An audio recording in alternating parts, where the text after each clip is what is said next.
Ngayon, huwag na nating patagalin at ibigay ko na at kunin ko na ang word of the day. Kahit ako hindi ko alam kung ano itong nakalagay. Ito ay para maging surpresa nga sa lahat. Okay, at ngayon buksan na natin ang word of the day. Wow! Memories. Alright, word of the day natin ngayon ay memories. At talagang siyempre marami tayong mga alaala. Ayun, na hindi makakalimutan. Kaya kung ano ang naalala mong mga bagay na hindi mo makalimutan, gamitin mo ang memories na ito, ang mga alaalang lumipas. Ang Kapatid Language Connect. Bridging understanding and unity for the Bangsamoro and beyond.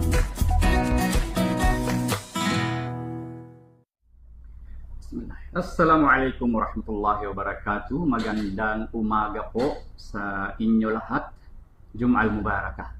At welcome back sa ating programang Kapatid Language Connect sa episode natin ng 38.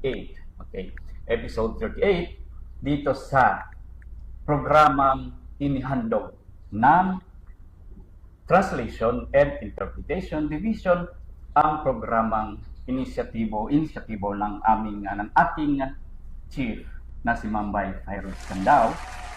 At Jum'al Mubarakah po sa lahat. Pagpalang araw sa atin at medyo maayos ang panahon natin ngayon. Kaya salamat at samahan niyo po muna ako muli dito sa programang inyong sinusubaybayan, ang programang Information Service mula dito sa division na ito ng TID. Ayun. At ang ating magiging guest po mamaya-maya ay magkukwento tungkol sa isang lingwahe naman din dito sa area natin sa BARM, sa Mindanao.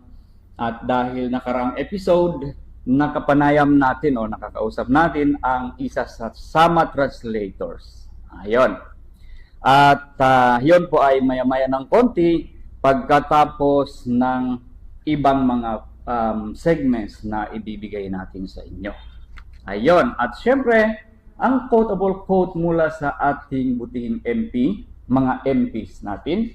At ito ay babasahin natin mamaya-maya rin ulit ng konti. Alright. Muli, Rax Barca po. Salamat sa inyong pagsusubaybay. At unahin natin ngayon ang word of the day para yung handa ng sumagot ay agad-agad nang makakapag-drop ng kanilang sentence. As usual, alam nyo ang programa natin. Pero baka merong bagong tagapanood natin.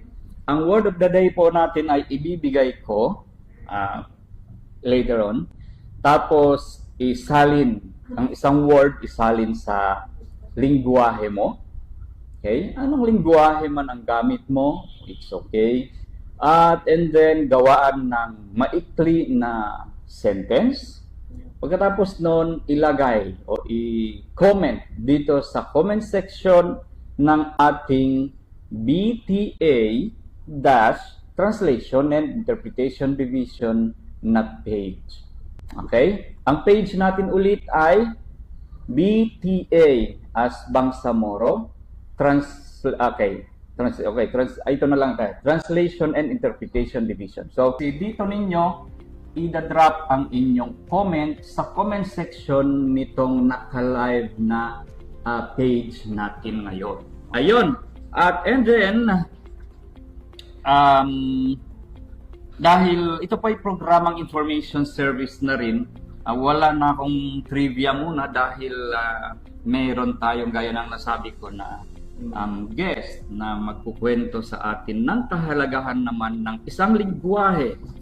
Ang pagbibigay ng identity or more information about itong isang lingwahe natin dito. Alright. Ayun. So, ang unahin natin, dahil nasabi ko na, at syempre, ang unang makapagbigay ng sentence, ng word na ibibigay ko, ay siya ang manalo. nang malalaman natin ang mapapanalunan niya doon sa Wheel of Prizes mamaya ng konti. At nang sa ganon, maasikaso na ng ating mga kasamahan ang kanilang mapapanalunan. At ngayon, huwag na nating patagalin at ibigay ko na at kunin ko na ang word of the day. Kahit ako hindi ko alam kung ano itong nakalagay. Ito ay para maging surpresa nga sa lahat. Okay, at ngayon buksan na natin ang word of the day. Wow! Memories. Alright. Word of the day natin ngayon ay memories. At talagang siyempre marami tayong mga alaala. Ayun. Na hindi makakalimutan. Kaya kung ano ang naalala mong mga bagay na hindi mo makalimutan, gamitin mo ang memories na ito, ang mga alaalang lumipas. Okay? So, gamitin mo ang word na memories, gawaan ng maikli na sentence, at ilagay mo na dito sa comment section ng page natin na BTA Translation and Interpretation Division. Alright. Okay. Ayun po. So, habang kayo ay busy na sa isip kung ano ang mga memories na inyong gustong ilabas dito. Ito ng pagkakataon sa mga may gustong ano tawag nito? Maglalagay ng kanilang mga alaala, mga memories. Okay? Sana ang memories natin ay medyo fresh na okay pa. Oo. Yung bagong tera na hindi nagiga. Okay? Para mailabas natin ng tamang sentence na mailagay natin dito sa comment section. Ayun.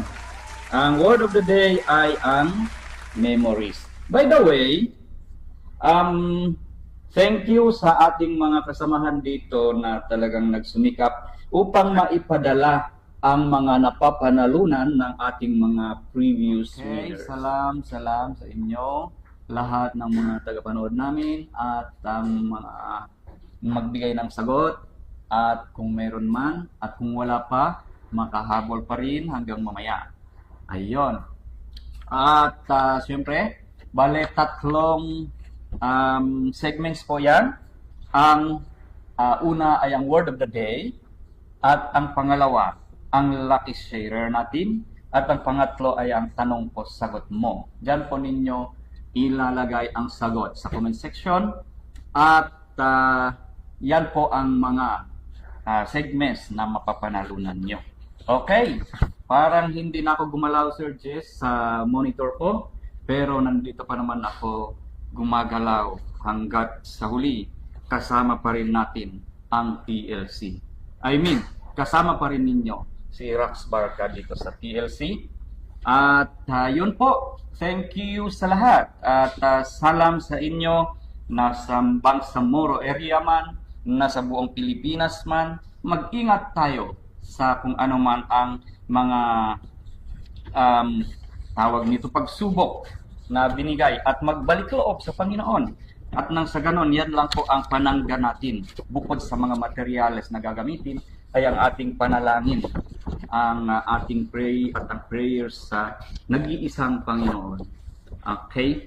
Ayan po. So, salam doa si Kaam Kemon ni alahat. Pahatul kaniya pa kaniya at magsukur. I think for this episode, magpapaalam na muna ako hanggang sa muli ang aming show magsasabing we extend our tender love and care. Huwag pong tandaan, huwag kalimutan, ang word of the day natin ay memories. So, gaya ng sample ni Ma'am Haya, pwede kayong maglagay ng tula sa inyong lingwahe, gamitin ang memories. Ayun, at Rakib Ali Hussein Yakan Translator sa Translation and Interpretation Division ng LKIS BTA BARM. Hanggang sa muling Biyernes po. Wassalamualaikum warahmatullahi wabarakatuh.